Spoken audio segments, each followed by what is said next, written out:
Daktari Remigius Rugakingira, bingwa mfumo wa mkojo na uzazi kwa wanaume, amesema kwamba upandikizaji wa uume katika hospitali hiyo unawezekana na unagharimu Tanzania shillings jumla ya shilingi milioni 1.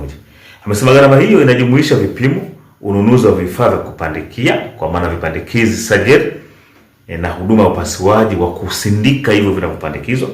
Kwa mujibu wa Dr. Rugakingira, amesema kwamba mgonjwa anayefanywa upasuaji huo huruhusiwa kufanya lile jambo, tendo la ndoa, lile jambo baada ya wiki kuanzia 6 mpaka 8 hazizidi 10.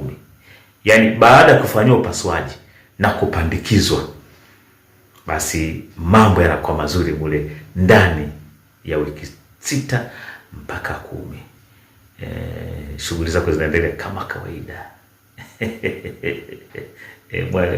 Mwele. Mambo yanaendelea tu, wala usiogope.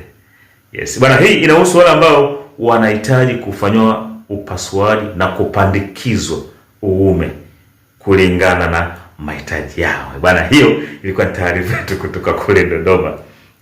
Hii ni kwa sababu tu ya ukuaji wa teknolojia katika huduma za afya, hususan kwa wale wenye matatizo ya mifumo ya mkojo na uzazi.